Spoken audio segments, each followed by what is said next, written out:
My name is Angel Gabby, and I can't wait to have fun learning with you. The Angel Hair Activity Center는 엔젤 헤어 테마 비디오 게임으로 누구나 무료로 플레이할 수 있습니다. 아, 여기 제 이름을 적으라고 되어 있네요. No, he wasn't my best friend. I was his best friend. Welcome back, Jonah. It's always good to see you. 네, 이름은 항상 조나로 고정됩니다. 그러니까 바꿀 수 없습니다. 다시 한 번 더 캐논상 이 게임을 하는 사람은 조나인 것이죠. 우선 게임의 내용을 다루기 전에 언급하고 싶은 것이 음악이 너무 좋습니다. 제가 설명하는 것도 아깝습니다. 그냥 들어주세요.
게임의 목표는 미션을 클리어해서 티켓 3장을 얻고 열기구를 타는 것입니다.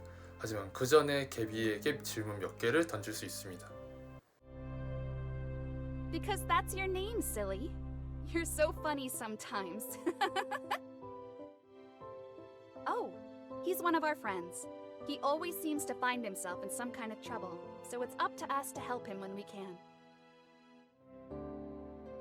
I'm your guardian angel, Gabriel, but you can call me Angel Gabby. I promise I'll always be here to help you, Jonah, no matter what. I know it seems like a lot, but I know you'll have fun if you give it a try. 우리는 먼저 프랜시스에게 가는데요. 그는 망치로 악마 토끼들을 잡아달라고 합니다. Hold on now, friend. I promise I'm not a demon. 시간이 좀 지나자 프랜시스는 구멍에서 악마 토끼가 안 나온다는 것을 깨닫고 그냥 티켓을 받고 가라고 합니다.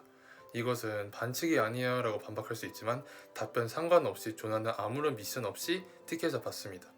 다음 미션은 연못의 글자들을 순서대로 클릭하는 것입니다.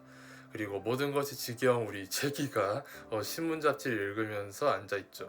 글자를 다 완성하면 cheater가 됩니다. 네. 마지막으로 개비가 사는 구름 사이로 들어오면 개비가 우리에게 마지막 미션을 줍니다. 그리고 여기서도 개비에게 질문을 던질 수 있습니다. That's right. Isn't it wonderful? Thank you, Jonah. I'm glad you think so. I hope you can find some peace here. 개비의 게임을 마친 다음에 개비는 조나에게 티켓을 전부 공정하게 얻었냐고 물어보고 만약에 솔직하게 대답하면 그녀는 그에게 솔직하게 말해줘서 고맙다고 하고 프랜시스를 만나러 내려갑니다. 개비에게 솔직하게 얘기하지 않으면 이 대사가 뜹니다. I understand why you would say that. But I saw you play with Francis, and I know you're trying to protect him. It isn't fair to claim the reward without doing the work. Come with me back to Francis's spot. I want to have a word with both of you. 우리는 개비가 프랜시스를 아주 엄숙하게 바라보면서 대화하는 모습을 볼 수 있습니다. 개비는 조나에게 사기치는 것을 올바른 행동이 아니라고 하고 프랜시스도 죄책감을 느끼며 자신의 내부의 악마에게 휘둘리지 않겠다고 말한 뒤 조나에게 망치를 클릭하라고 합니다. 이쯤 되면 다들 어떻게 될지 머릿속으로 상상하고 계실 텐데요. 그냥 플레이 해드리겠습니다. This is for your own good, Francis.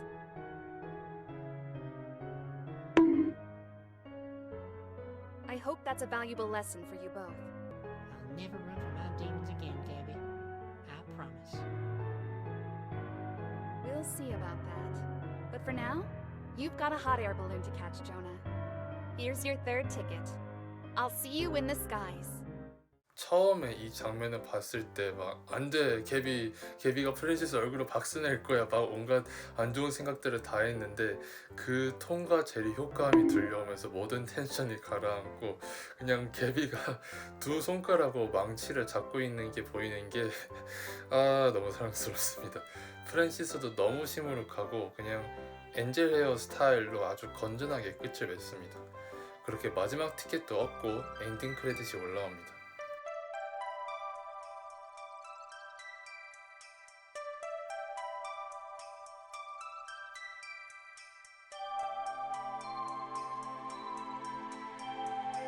엔젤 헤어가 특별한 이유는 사람과의 믿음이나 신뢰에 대한 테마를 아주 개인적으로 다가오게 한다는 것이거든요.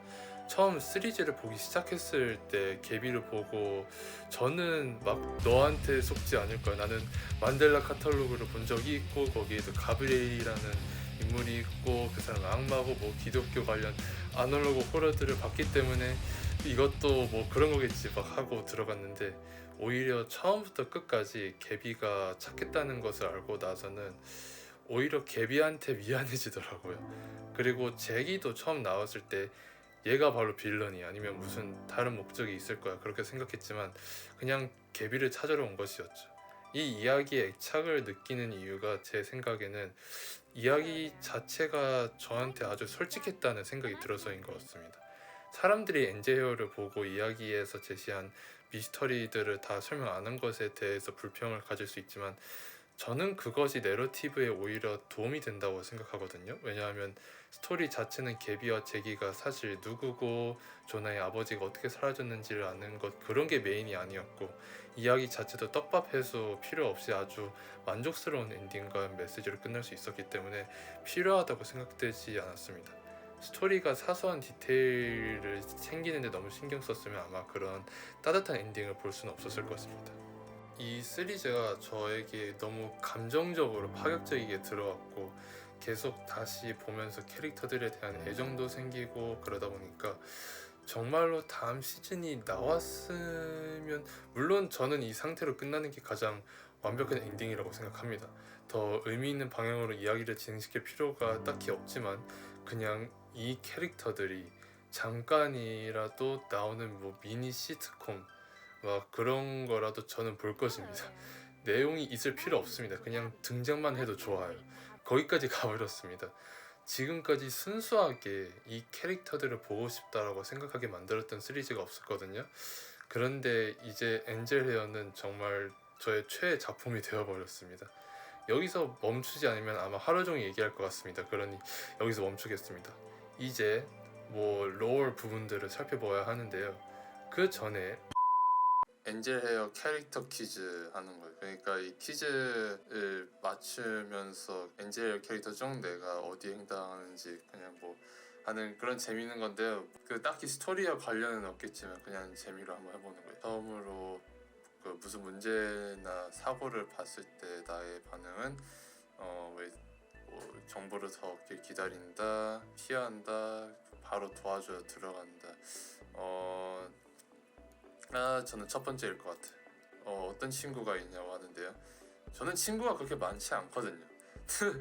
딱히 막 그 같이 놀러 다니는 친구가 없기 때문에 네, 저는 세 번째에 가까운 것 같아. 제가 도움이 필요하면 뭘 하냐. 저는 친구에게 의지하진 않기 때문에 이거는 약간 좀 저한테 해당 사항이 딱히 없는 거라서. 뭐가 일어났냐고? 상관없다. I don't know what you're talking. 어떻게 된 거야? 뭐가 일어났다니? 아니 이러면 어떡해? 무슨 말인지 모르겠어. Are you sorry? 전혀 그렇게 보지 마. 토끼 그림을 그렇게 넣으면서 막 천천히 고개를 돌리면서 날 보게 할 생각하지 마. 나 이거 뭐 하려는지 다 알아. 그래 매일 미안해 정말. Sure? 정말 확실해? 그래 미안하다고. 갑자기 어떤 색깔의 나비가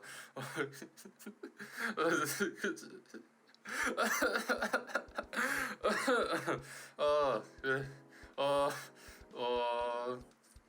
아직 발견 안 된 거. 그래 결과는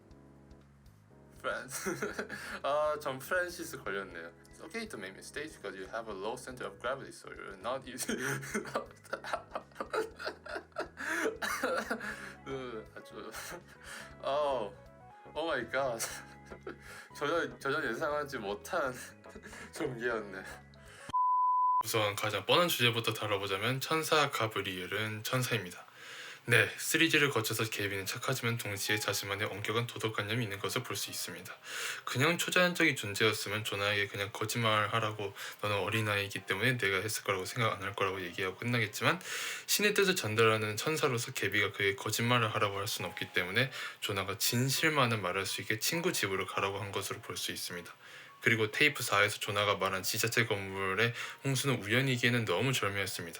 홍수를 일으켜 증거인멸을 시키는 것 또한 조나의 알리바이를 만드는 것의 일부였겠지만 여러분, 성경, 홍수, 신 그런 키워드들이 무엇을 상징시키는지 다들 말 안 해도 아시잖아요. 더 나아가 조나는 자신의 어렸을 때 기억이 거의 없다고 말하고 케이스 6에서 게비와 재회할 때 다시 까먹게 해줘 라고 조나가 부탁한 것도 게비가 다른 사람의 기억을 지울 정도로 강한 힘을 보유하고 있기 때문입니다. 가브리엘이라는 이름도 성경에서는 대천사 중 한 명이고 테이프 1에서 조나의 VCR 녹음본에서 자기소개를 할 때 게비라고 안 그러고 가브리엘이라고 그러는 것도 이 이론을 뒷받침합니다.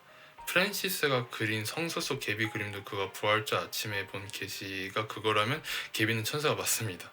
테이프 6에서 게비가 조나에게 우리도 위험할 수 있어 조나, 우리는 우리의 현수막만으로 그들을 떼어놓을 수 있어 라는 말은 천사라는 직책만으로도 침입자들을 막을 수 있지만 동시에 그 엄청난 힘을 위험할 수 있다는 말로 해석할 수 있습니다. 왜냐하면 성서 속 천사 얘기가 괜히 나오는 것이 아닌 게 대부분 천사가 본 모습을 드러내면 그 빛이 너무 강렬해서 사람을 죽인다고 하기 때문에 게비도 그러한 의도로 얘기했다고 볼 수 있습니다. 덤으로 프랜시스가 보너스 케이스 첫 파일들에서 그가 게비를 처음 만났을 때 그녀가 입에서 레이저 같은 것을 발사하는 것을 보여주는데요. 딱히 설명할 수는 없지만 게비가 말하는 것도 잘하지만 싸우는 것도 잘한다는 것을 알 수 있습니다. 케이스 6에서 게비가 여러 스크린으로 분리가 되어 있는 것도 설명이 필요한 게 게비는 자자결과 프랜시스의 목소리를 듣고 너희 어디 있는 거야? 라고 말하기 때문입니다. 왜냐하면 그녀는 정확히 한 공간에 있는 상태가 아닙니다. 좀 더 자세히 설명하자면 조나의 스크린에 나타났다고 해서 조나의 컴퓨터에 있는 상태가 아닌 것과 같습니다. 인터넷에 있는 수백만 명의 아이들을 컴퓨터 스크린에 동시에 등장하는 것 자체가 엄청난 에너지를 요구했고 그녀의 분신이 인터넷 곳곳에 흩어져 있는 상태라서 나타났을 때 수많은 스크린들에 의해서 분리되어 있는 이유도 그것 때문입니다. 그리고 게비가 스크린이 하나씩 사라지면서 하나의 스크린이 게비를 비추는 연출은 첫 번째로 완벽한 연출로 제 인생에서 본 장면들 중 최고였습니다. 두 번째로 게비가 스크린에 손을 대는 행동이 다른 말로는 분리가 되어 있던 자신의 분신들이 하나로 모이면서 조나 앞에 진정으로 나타난 것이라고 볼 수 있습니다. 원래 게비는 다른 스크린들에 동시다발적으로 존재하려고 하지만 스크린에 손을 갖다 댈 정도로 가까이 가는 것은 게비에게 본체 전체가 와야지 가능한 행위인 것 같습니다. 왜냐하면 게비가 조나와 손을 맞댄 것은 딱 2번, 테이프 6과 케이스 6이었기 때문입니다. 게비가 제기에게 우리는 적응한 적이 있어 라고 얘기할 때 전에 본 적 없는 고전 이솝 이야기 아트 스타일로 잠깐 동안 변하는데요. 이를 통해서 TV 말고도 다른 매개체, 그러니까 동화책 같은 거로 아이들을 도와준 적이 있다는 것을 알 수 있습니다. 하지만 게비가 정확히 이 일을 얼마나 오랫동안 했는지는 알 길이 없습니다. 그리고 제기도 마찬가지로 게비와 같은 수호천사입니다. 성경 속 천사 자자겔은 지혜의 천사라고 불리는데요. 그래서 그가 게비 대역을 맡았을 때 존경과 뉘우침은 우리가 모든 도전들을 마주할 수 있는 지혜를 준다라고 얘기하는 것이 설명이 됩니다. 그리고 가장 확실한 증거는 보너스 테이프 마지막 편지들 에피소드에서 천사 토끼 3마리가 나열된 그림을 보여주는데요. 그중 맨 뒤에 있는 토끼가 제기인 것을 볼 수 있습니다. 더 나아가 그가 정지 버튼을 다시 재생 버튼으로 바꾸는 것과 아예 세계관을 옮겨다니면서 개비를 찾는 것을 보면 개비와 같은 부류의 능력을 가지고 있다고 할 수 있습니다. 사실상 와일드 헤어에서는 제기가 일부러 애니메이션의 플롯이 개비에 대한 잔서를 찾을 수 있는 방향으로 틀고 있다는 것을 볼 수 있는데요. 프랜시스가 주는 신문 잡지가 그것의 예시입니다. 제기가 블랙잭 하는 것을 좋아하는 이유도 당연히 누아르 탐정 시리즈 세계관에서 와서일 것입니다. 그리고 시즌2 사운드 트랙 영상에서 4명 모두 다같이 블랙잭을 하는 것을 보면 오랫동안 이들이 동업자였다는 것을 알 수 있습니다. 물론 동업자 이상일 것입니다. 왜냐하면 개비와 아주 친한 사이인 것 같았거든요. 제기와 개비는 설명이 되지만 프랜시스와 프랜시는 정체가 불명확합니다. 특히 프랜시스는 편지 부분들에서 말하는 것을 보면 우리보다 아는 것이 훨씬 많다는 것을 알 수 있습니다. 생각보다 개비와 오랫동안 대화를 했었고 그녀의 친구로서 계시를 받는다고 얘기했습니다. 막 프랜시스가 얘기했던 말 중에서 서스했던 것을 몇 가지 고른다면 그가 마법동물에 대해서 질문을 받았을 때 마법동물 같은 것을 존재 안 한다고 말하면서 개비 또한 마법적이지는 않다라고 말합니다. 그거를 듣고 아니 그러면 초자연적인 것이 마법이 아닌 건가? 무슨 말이지? 그리고 악마 토끼들에 대해서도 아예 그림까지 그려놨는데 이야기에서 한 번도 등장한 적이 없는 것이 아주 수상하고, 그리고 개비가 어떻게 조나의 수호천사가 됐는지 물어보자마자 애니메이션 전체가 엉망진창이 되고 그러는 것도 우리 친구 프랜시스가 우리에게 숨기는 것이 많다는 것을 알 수 있습니다. 오히려 프랜신이 편지를 읽을 때 약간 가십걸 스타일로 대답을 하면서 좀 더 솔직했습니다. 천사가 활이 어울리는지 칼이 어울리는지 물어볼 때 무슨 뜻인지 이해를 못했는지 제기가 들고 다니는 총 이름을 대고 리프에 대해서 물어볼 때 자기도 모른다고 말합니다. 아니면 그냥 모르는 척 하는 것일 수도 있습니다. 각각의 수호천사의 조수 역할을 하는 사람들일 거라는 추측밖에 못하겠습니다. 또 다른 미스터리는 조나입니다. 개비는 조나에게 너는 특별해, 너는 뭐든 될 수 있어 이렇게 얘기를 하는 것이 처음에는 그냥 어린 조나를 위해서 격려하는 말로 해석을 했습니다. 그런데 좀 더 곰곰이 생각을 해보니까 너무 이상한 점이 많습니다. 개비와 조나에 대해서 물어볼 때 프랜시스가 글리치가 생기는 것도, 그리고 엔젤 게임을 할 때도 이름이 자동적으로 조나로 입력이 되고 제기가 조나를 밖에 있는 자라고 부르는 것도 조나가 처음부터 더 커다란 의미를 가지고 있을 수 있다는 생각이 들었습니다. 구약 성경 속 조나는 신의 메시지를 전하는 역할을 맡았었습니다. 물론 그 조나는 신의 뜻을 무시하고 도망쳐서 바다에 빠지고 고래든 큰 물고기든 무언가에 잡아먹히고 그러지만 결론적으로는 신의 메신저였습니다. 그렇다면 이 이야기 속 조나 또한 신의 뜻을 전달하는 사람 비슷한 역할을 하는 것일 수도 있을까요? 왜냐하면 엔젤 헤어를 봤을 수많은 아이들 중에 조나가 개비를 풀어주는 사람이 되고, 더 나아가 그가 수호천사들을 돕는 밖에 있는 자가 된 것도 조나가 처음부터 특별한 아이였을 수도 있다는 생각이 들었습니다. 그래서 개비가 계속 조나에게 너는 특별해 라고 얘기하는 것도 프랜시스가 어떻게 조나의 수호천사가 되었나요? 질문을 받았을 때 글리치가 생기는 것도 하필 조나인 이유가 있어서인 것이죠. 그리고 조나의 어머니도 잠깐 등장했지만 중요한 게 그녀는 조나보다 일찍이 이 조사를 시작했었고 업스테이트 브로드캐스팅과 키 퍼블리싱한테서 경고장까지 받은 것을 테이프 5에서 볼 수 있었습니다. 방송국에서는 이 엔젤 헤어가 자기네들 프로그램 블록에 한참 전부터 없었다고 얘기하고 이미 여러 번 여기다가 편지를 보냈었다고 합니다. 키프 퍼블리싱은 그녀의 행동이 너무 마음에 안 들어서 법적 행동을 취하겠다고 말하는데요. 그녀가 한 거역한 행동들은 집에 있는 직원들을 방해하고 길스 키스와 사기 취재로 만나고 회사 서류들을 훔치려고 하고 그리고 회사 콜라인을 계속 잡아두는 등이 있습니다. 이 정도면 감옥에 안 들어가기 이상한 정도인데 아무튼 그만하라고 합니다. 그리고 또 다른 문서 클로즈업에서 다시 리프 오브 라이프가 다시 언급이 됩니다. 그러니까 조나의 어머니도 리프에 대해서 찾으려고 했던 것이죠. 그런데 아직 가장 중요한 질문이 남아 있습니다. 이 모든 것이 누구에 의해서 어떻게 시작이 되었느냐? 배포 회사의 이름은 키스 퍼블리싱이고 마케팅할 때 등장하는 로고도 키스 퍼블리싱이지만 원작자는 리프 오브 라이프, 삶의 화환이라는 프로덕션 회사입니다. 조나의 말로는 이 회사는 그 어디에도 정보가 뜨지 않는다고 합니다. 인터넷이든 비즈니스 기록이든 뭐든 간에요. 하지만 케이스 6의 마지막 장면에서 그가 쓰고 있는 모자에 리프 회사의 로고를 연상시키는 그림이 그려져 있습니다. 덤으로 게비와 잭이 모두 리프에 대해서 어느 정도 지식이 있다고 볼 수 있는 게, 잭이는 조나가 생방송을 끝내겠다고 협박하는 순간 너 리프와 한패야? 라고 물어보기 때문입니다.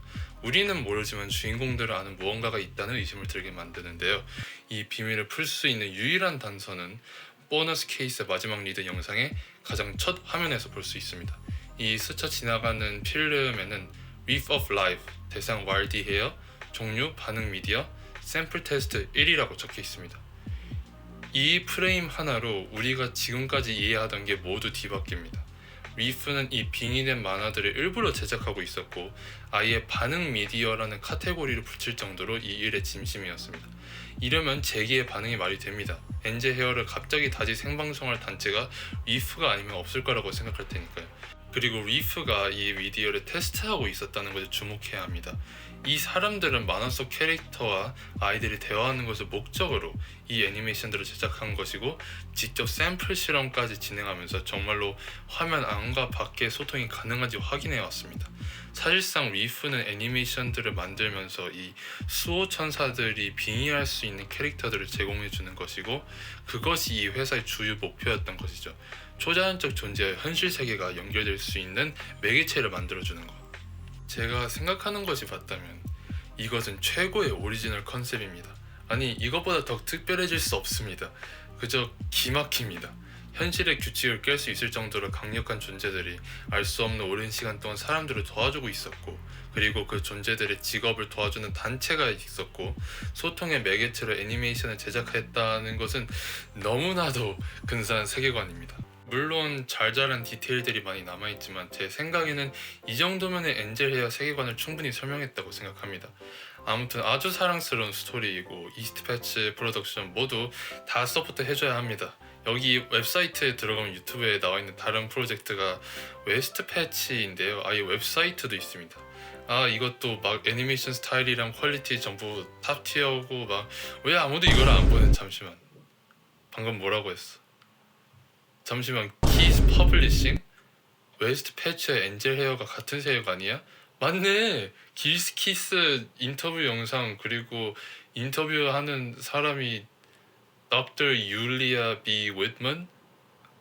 오 마이, 잠시만 놀라기 전에 서브텍스트 아동 심리학자, 그러니까 직업이 아동 심리학자라는 거네. 오 what the 네, 그럼 다음에는 뭐 더 웨스트 패치 리뷰로 돌아오겠습니다.